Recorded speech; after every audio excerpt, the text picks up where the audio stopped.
Welcome to Snetterton and the final round of this year's Formula 3 Cup Championship, with this weekend deciding who will be crowned champion. Coming to Snetterton, just 2 points separate the top two. Shane Kelly on 303 points and George Lyon has 301. This is sure to go down to the final race of the season. For the first race, it's going to see Paul Dagg start from pole position. Alongside him will be number 7, which is Robbie Watts. Back on row number 2, we see the likes of James Heffernan and George Lyon, one of those championship contenders who starts on the outside of row 2.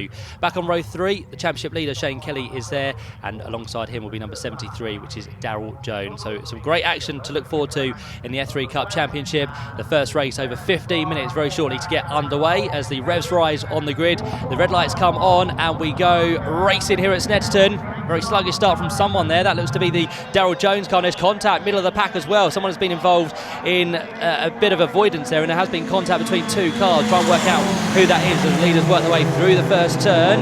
And side-by-side action just shows how quick these F3 cars are off the line. Oh, and that's a bit of a nasty one there as well for, by the looks of it, just at the rear wing there, number 60, I think that was Malcolm Scott. So he has come under some trouble on the run down towards the first corner. Didn't actually arrive at the first corner, unfortunately, but the rest of the pack have worked their way through down towards Palmer, and it's going to be down towards Agostini for the first time. And our race leader is going to be number 99, which is Paul Dagg. So he leads the way. Robbie Watts into second.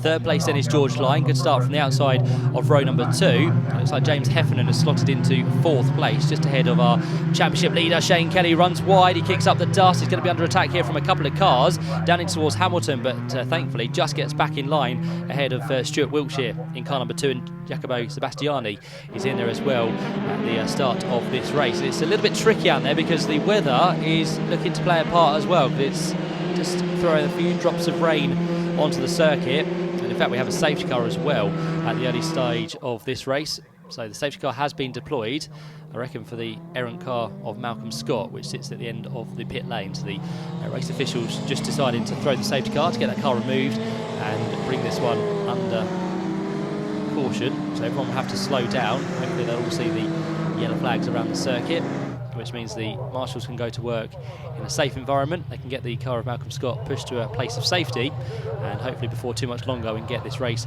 back underway. The F3 Cup Championship, a short 15-minute race, so with this safety car it's not going to allow us too much time remaining, but the marshals will work as quick as they possibly can, and that's the reason for the safety car. The wheel left rear on Malcolm Scott's car has near enough come detached, making contact after they tried to avoid the Daryl Jones car, number 73, which didn't get the best of the start. So he drops down the field. Malcolm Scott is a retirement from the race, and the rest of the field come under safety car conditions here at Snetterton.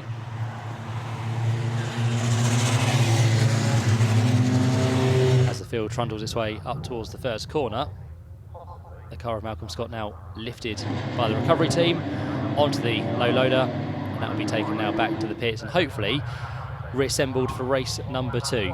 Safety car lights are off on top of the BMW, which means we are very shortly to go back to green flag racing. So Paul Dagg is going to be the man who judges the starts. Robbie Watts sitting there in second, and George Lyon, of course, 2 points behind before this weekend. He's currently ahead of Shane Kelly, so that will put him back ahead in the championship as the F3 cars work their way along the centre straight once more, and we're back to green flag racing in this one as they head up towards Richie's corner. Paul Dagg has already pulled out a nice healthy lead over Robbie Watts, who is now going to feel the pressure from behind because George Lyon has made an immaculate restart in this one. Can he make a challenge up towards the right-hander at the Wilson's hairpin? Robbie Watts runs wide. George Lyon looked for an inside move there, but again it was a little bit too late to try anything, so he just backs off and keeps himself in 3rd place. 4th place and getting closer as well is the number 8 car of James Heffernan, and there we can see going through the number 4 of Jacopo Sebastiani, who has done very well this season so far, but yet to take the best result of his season, although he did pick up a win at Spa earlier on this year, so he is looking to try and take another one later on in the season. So Jacopo Sebastiani turns through just behind his teammate by the looks of it, which is Stuart Wiltshire, as they work their way through Hamilton and on towards the right-hander at Oggies, where the leaders are already through, and on towards the back straight they'll go. Paul Dagg out front, Robbie Watts there in second, and George Lyon, who sits in 3rd place. The weather conditions have just trickled away for now, looking to be getting slightly better, but of course on a autumnal day it could all change very, very quickly as the dust is now kicked up from the number 15 machine. That's Wade Eastwood. He gets back onto the track and may have just lost a place in turn there as well as they work their way through Williams. Leaders down towards the bomb hole they come. There is Shane Kelly in car number 11, our championship leader before this race, as we said. But as it stands for now, George Lyon finishing ahead. It could all change across the course of the 3 races we have this weekend at Snetterton. So pushing as quick as ever, these Formula 3 cars. In qualifying, they managed to do 142s. That's what Paul Dagg did. In terms of Robbie Watts, he was down to the 143s. So let's see what their fastest lap times will be within this race. Of course, with the weather not being on that side, they may be slightly slower than what we saw in qualifying. There goes Shane Kelly through once more. Currently sits down in 5th position. Behind him is the number 2 car of Stuart Wilkshire, as Robbie Watts in 2nd place runs slightly wide again, but that just may be the line he's going for, because normally in these conditions the wider you are, the more grip you tend to find, so that might be a thing on purpose for Robbie Watts. But he's still having to work very hard to keep George Lyon at bay as they work their way down towards Agostini once more. Paul Dagg continuing to extend his lead now, which sits at 2.7 seconds on that previous lap. So he's looking comfortable as they work their way on towards Hamilton. Looking a little bit lower down here, you can see the lights of Jacopo Sebastiani. And the car around him is Stuart Wilkshire. And also watch out for the number 13 machine, as well as Tony Bishop, who finds himself out in this race as well. So some very quick guys towards the rear of the field. We're trying to look and make their way through as quick as possible. One of those working his way through the field is Daryl Jones there, the man who was very sluggish off the start line and caused Malcolm Scott to lose his rear wheel, unfortunately. But Daryl Jones still within this race, finds himself now in 6th position and trying to make his way past the likes of Jacopo Sebastiani, Stuart Wilkshire in there, and also the number 11 car of Shane Kelly. So those 3 all together turn their way down in towards the bomb hole. Power along the very short straight in towards Coram Curve, and 4 cars now all as one, any of them looking to make a move in towards Murray's.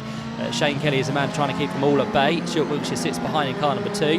Jacopo Sebastiani is there in the green and white machine, the kind of Patronus liveried colours, and then the man right at the back is the recovering, as we said, Daryl Jones in car number 73 as they cross the line once more.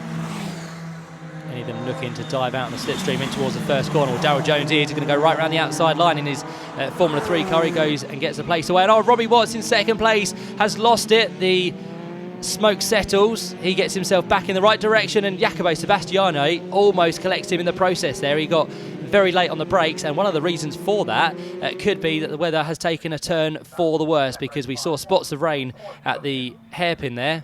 And I think that's what has caught out Robbie Watts. So he loses a few places. I think he will rejoin as here comes down the inside line now Stuart Wilkshire to get past Shane Kelly, our championship leader. So Stuart goes through. You can still see the smoke there settling in the background from Robbie Watts' incident just a few corners ago. So he is now back on his way, but as I said, a long way down from where he should be. Shane Kelly has lost that place to Stuart Wilkshire. And in terms of how the race order now looks, well, Paul Dagg still leads, 2.5 seconds up the road ahead of a new 2nd place man, which would be George Lyon. 3rd place, jumping up the order, is going to be number 8 as well, which is a car of James Heffernan. And then behind that you've got Stuart Wilkshire and also number 11, which you can just see now coming through, Shane Kelly. And then behind them is the Daryl Jones machine, which is kept out of trouble as well through that Robbie Watts incident. So they all continue on their way. This is the fight for 4th, 5th and 6th places. A little bit of a puff of smoke there from Shane Kelly. Hopefully nothing too worrying for him before the end of this race, which is not too far away now, of course, after the safety car earlier on. We did lose quite a few minutes there, so we haven't had too many racing laps, unfortunately, but they continue on their way. Paul Dagg goes through. This is still the fight, as we said, for what's going to be 5th place. In fact, 4th place for Stuart Wilkshire, 5th place for Shane Kelly, and 6th place for Daryl Jones as they turn their way in towards Ritchie's corner.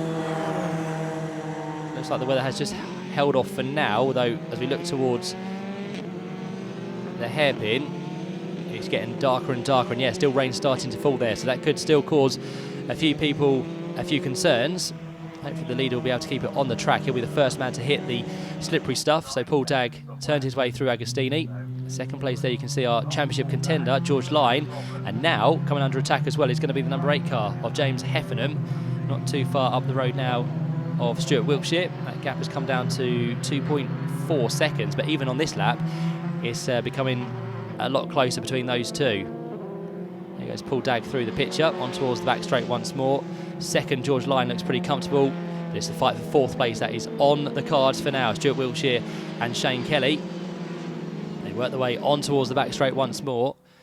Robbie Watts has rejoined, by the way, but finds himself down in 9th position. Not quite the last runner, that being number 13, which is Tony Bishop. 2 former and still monoposto races, which find themselves in battle on many, many occasions. Down through the bomb hole again with the weather getting a little bit more trickier now. The wet stuff has surfaced here at Snetterton. You can see it more vibrant there as we watch the leaders through the right-hander at Coram. On towards the left-hander at Murray's they go once more, and still Stuart Wiltshire doing a grand job of keeping Shane Kelly at bay as they work their way now on towards the start-finish line, and the last lap has been started by number 99, Paul Dagg. He goes through. He leads George Lyon by 2.6 seconds. That should be comfortable enough on this last lap. Daryl Jones still not quite done with Shane Kelly. He wants to try and work his way through as they turn their way in towards the hairpin. And look how worse the weather has got now. It's really coming down in its droves, which will be thankfully, luckily, nearly over for the leaders there. Stuart Wiltshire very late into the right-hander, and I think he may have just lost a place to Daryl Jones, who definitely got past Shane Kelly. So the situation of the championship gets slightly worse, unfortunately, as Paul Dagg runs a little bit wide in towards Agostini there. He hasn't lost his 2.5 second lead over George Lyon, so it's still all on the cards. But look at the weather now. It is, as I said, coming down in heaps on this final lap, so it's just about who can make it to the checker flag without too many mistakes now. They're going to have to be tiptoeing around the circuit. Paul Dagg runs a little bit deep in towards Oggies. He's managed to get it back online. It's all going to be about who's the bravest in the braking zones. There is Robbie Watts then, who powers his way then on towards Hamilton. But what can George Lyon do in second place? He's getting closer and closer. This would be what he needs. He needs to take the win, really, to keep Shane Kelly at bay within the championship. Of course, Shane Kelly not having the best of races so far. He's going to finish a long way back from George Lyon at this current stage. They work their way down the Bentley Straight for the final time. In towards Brundle and Nelson goes Stuart Wiltshire, who is under attack once more from Daryl Jones. So those two run nose to tail through Nelson, where at the minute it doesn't look like there's too much rainfall in there. So this is the dry part of the circuit. It's the first half where we see the most of the moisture.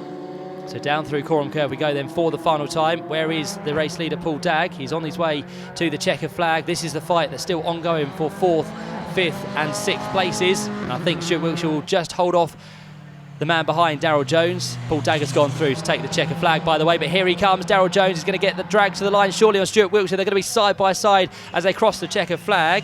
And as the leaders went through, Paul Dagg, George Lyon and James Heffernan, Stuart Wiltshire in the end was just 63 thousandths of a second ahead of Daryl Jones, so he managed to hold on by a very, very small margin. Shane Kelly came through in the end inside the top 6, but not where he wants to be finishing, unfortunately. But the final order is Paul Dagg, your winner by just under a second in the end from George Lyon.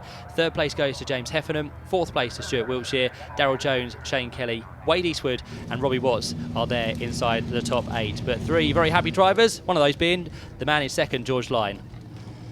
Many congratulations. You had no way of predicting that this weekend was going to quite go this way. Not only pole position, fastest lap and the win as well. Was it? Yeah, great. I hadn't counted on the rain anyway, that was for sure. Oh my God. How bad was it over the far side? We know there are a few spots over here. I just kept telling myself it looks worse on your visor. It's fine, it's fine. Into the hairpin on one lap in particular, that was like more or less full wet for the slicks, and also out the back, and I went off onto the grass, and I went, oh no. But just enough to get back on, so it was treacherous, but it kept changing every lap, so it was just... That's the problem, and we can't predict when the weather is going to change, because that seemed to come from pretty much nowhere.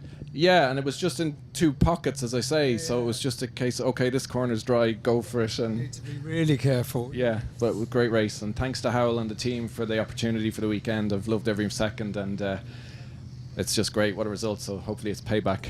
And what about second place George Lyon, because the points is what this weekend is all about, George? Yeah, the points are good, but I was very happy with the race. When the rain came down, it's a lot easier to follow than it is to lead, so we're catching up quite nicely, but we just ran out of laps in the end. But the rain sort of went as quickly as it came, but it made its damage very quickly, didn't it? Yeah, it definitely helped us with the track being a bit wetter, but no, it's a very good race, very happy with the result. Car, happy with car as well? Very good, car's perfect as always, so yeah, very happy. But yeah, able to claim a podium spot as well. What happened to Robbie then?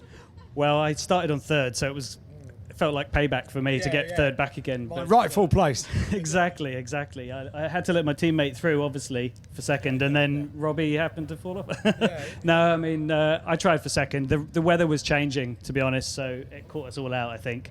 Looked like it wasn't going to come for a while, and then it really did, yeah. So the first race of the F3 Cup here at Snetterton comes to a close in slightly soggier conditions than when we started, but one thing is for sure, the championship is still wide open between George Lyne and Shane Kelly. Find out what happened in race number 2.